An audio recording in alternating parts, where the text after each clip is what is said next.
Hey, Dana here, and welcome to my garage. Well, guess what?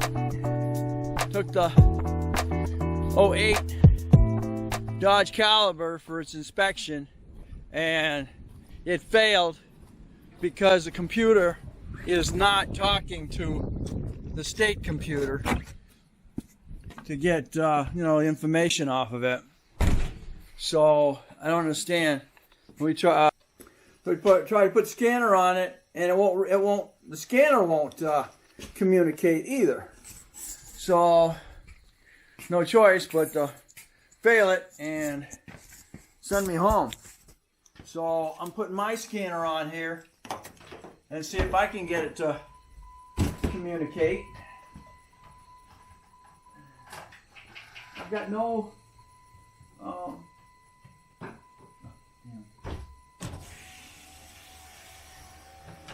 I don't know. I just used this on this not too long ago, and it was communicating.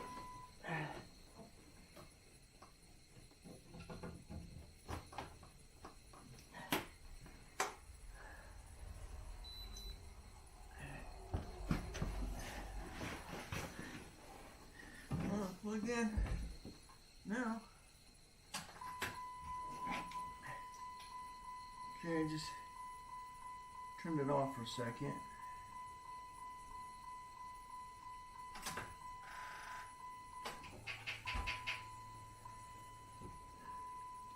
It says detecting protocol. Data link. 100%. Nah. It's not. Unable to establish communication. Huh. I got it on.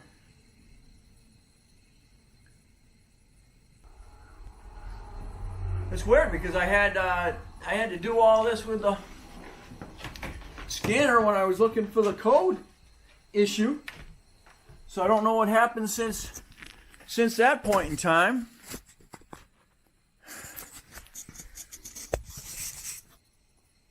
Okay, somebody got to jump on the...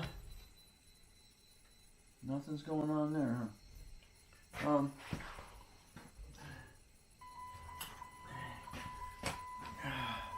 Yeah, it's not communicating with mine now either. So I wonder what's going on here. We'll keep you up to date. Okay, here's our troubleshooting here. Using my trouble light. Alright. Okay, now we're down here. Alright, I got the key on. So red means I got power coming to everything. Check both sides, make sure you got power coming across the fuse. Oh, I got green. I got green. Why? Huh. Red, red, red, red. Red.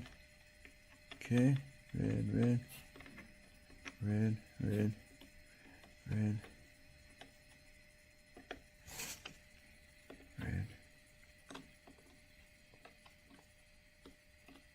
Okay. We have red on everything here. Except this 10. On either side. Huh. Okay.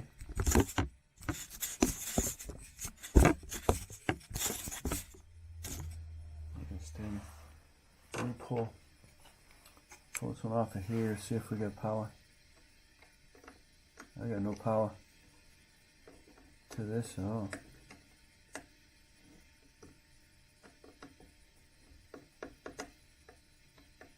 Power there, power there. Got nothing here. Question. Hey, Dana here, and welcome to my garage. And this is the continuation of getting the 08 Dodge Calber system to be read by the code reader. Right now, the code reader will not pick anything up through the system. So I got doing some research here, and it said to go back through and disconnect the plugs that you may have disconnected when you were repairing it. So what I had to do is I had to replace the intake manifold control runner valve, and that was the only thing that I did, other than changing out the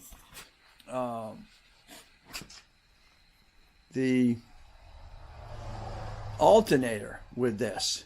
So what I'm going to do right now is I'm going to go ahead and disconnect the plug and see if that might have an effect on it, because I did take that out of another vehicle. The alternator is brand new, but I'm not sure exactly. The alternator is functioning properly, so I'm not sure exactly what that would have to do with that system. So I'm going to go ahead and pull that one, and we're going to see if it'll read. That'll tell me if something's going on with that throttle position sensor. Because when I had the code, I went ahead and changed it, and I reset the codes, and I haven't had any issues since. When you turn the key on this, you do get a check engine light in the system. So that's telling you that the computer system is reading the systems, but for some reason it just, the code reader will not, it won't read. And we've had 3 different code readers on here, so it definitely has something to do with the reading into the computer. So let's see what happens. Okay, so that intake manifold runner control valve is right here, and you got to push this little red. There's a little red button, red slider here. So you slide that down, and then you'll be able to pop that off. So I'm pulling it off. As you can see, I do have the battery out of it. So I got to put the battery.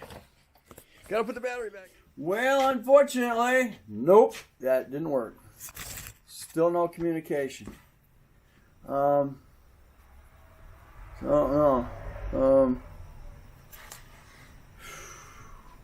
know. The other bad thing is it could possibly be inside the computer. So I'm still troubleshooting here. Alright, yes! Success! I love it when a plan comes through. What I did is I went ahead and disconnected the power, the plugs from the computer, and I disconnected the battery, and then I disconnected these one by one, and then I reconnected them. These here, you push this tab down, and this arm comes up. Just keep wiggle the whole body here while you pull this up, and what it does is it ratchets it off of its base. So then I went ahead and plugged the battery back in, and as you can see, I now have communication. Intake manifold runner position sensor, circuit high, and that's what you just took off. I took off the IMR a minute ago. So there we are. Oh, thank God, I was able to figure that out. So I thought maybe going back over, disconnecting the wire harness that I had disconnected off of that, which is what the 2 indications are right now. And I pulled the battery box out. I checked the number 16. I got a mark. I checked 16, 13, and what was that last one? Let's see, 16. Supposedly, that power is running through your what controls your cigarette lighter. So with that 10, I just put white on there so I know which ones I was working with. 1, 2. These 3. 1, 2, 3. Where are you? There we go. 1, 2, and 3. Those are the power sources that are running those circuits. So there we are. I don't know. All I can say is if you have that problem, go ahead and disconnect. Go ahead and disconnect those, and then plug them. Take your battery off, of course, because you don't want to be shorting nothing. Disconnect it, and then plug them back in, and hopefully that'll work. I can't believe it. Okay, so we are now communicating. Okay, we're on our way to the repair shop to have it freaking put on the computer and see if it passes the New York State safety inspection and emissions. Alright, well, unfortunately I just got back and there's not enough data in the system for it to retract. So that's what happens when you disconnect the battery and then you're expecting to be able to go right down there and have it inspected. Not enough data in the computer. So you'll get that data usually after about between 25 and 50 miles of driving. So they were really planning to go shopping tomorrow, so that'll give them they can go driving, and it should be enough information on there to get it inspected tomorrow night. The physical inspection on it was completed, and the only thing was bad was 2 peanut bulbs for the license plate. So there we go. To be continued. Hey Dan, welcome to my garage.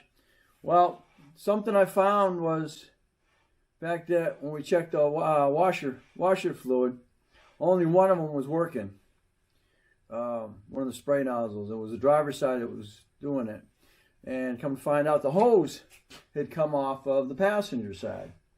Well, checking it out, it actually broke off in the hose. So that's what I'm doing right now, is I'm replacing that. Where'd it go? Flying off the top.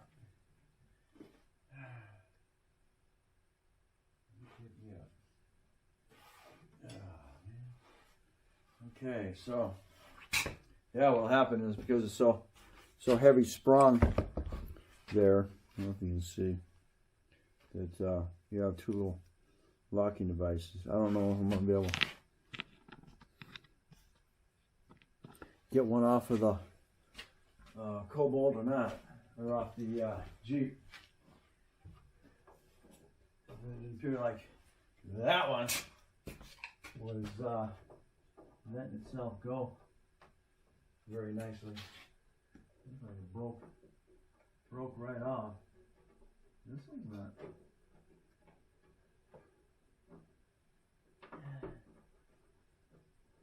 Staying on there very well either. I don't think I can get.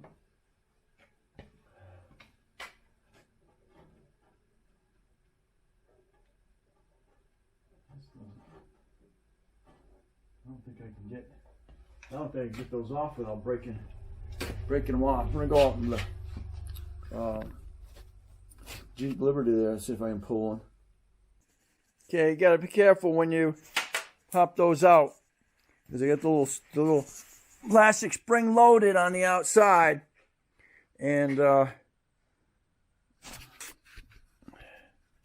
when you pop them out, because they're gonna be on the left.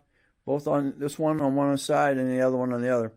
And depending on how old they are, they're gonna pop and they're gonna break.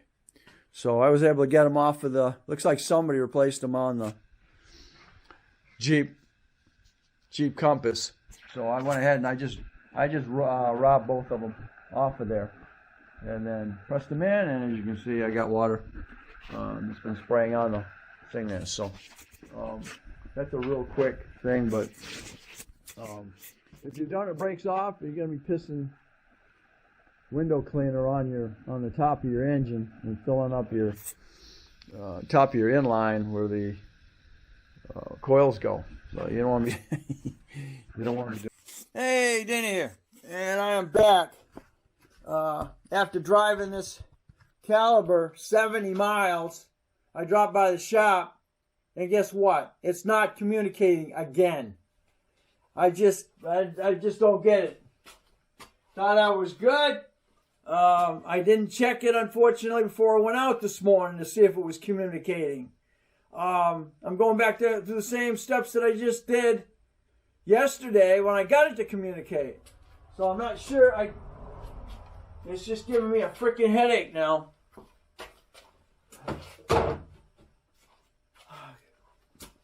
I thought everything was fine.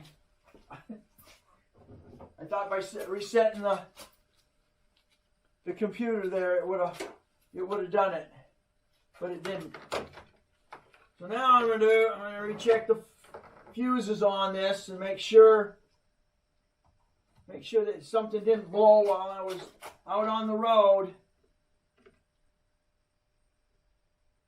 This is so frustrating.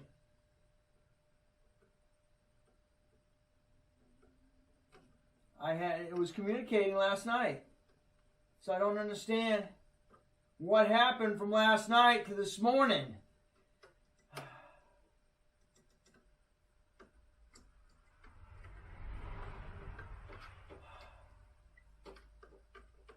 Everything was working fine.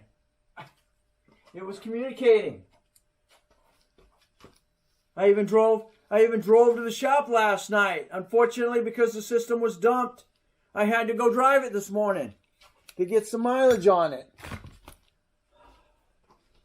And now it's not communicating. I don't know. It's just...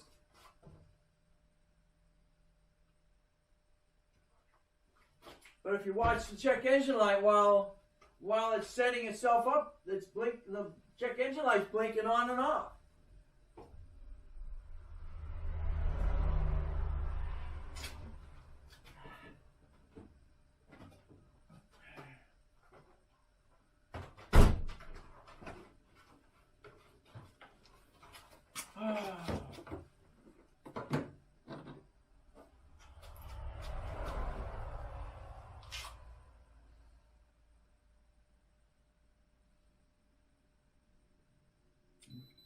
There you go. No communication. Contact technical support.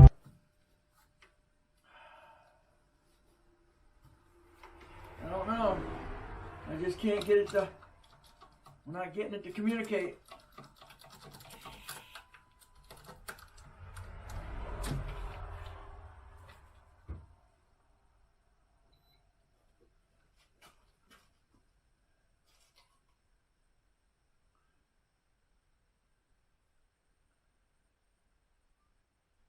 I disconnected the battery again. I'm pulling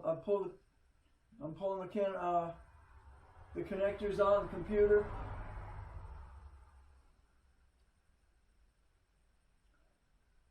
The only thing I can think of is a loose wire.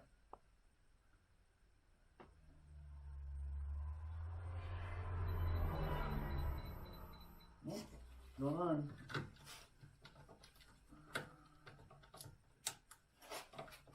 I hate to have to replace that.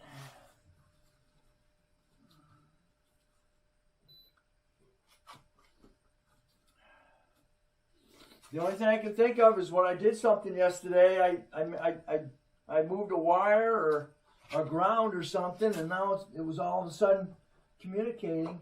And then while I went out driving today, that wire or ground isn't grounded no more.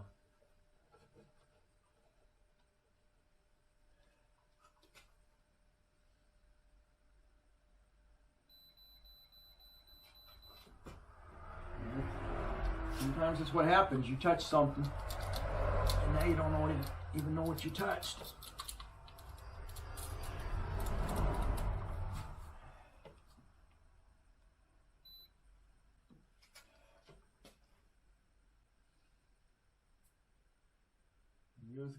Vehicles get old, man.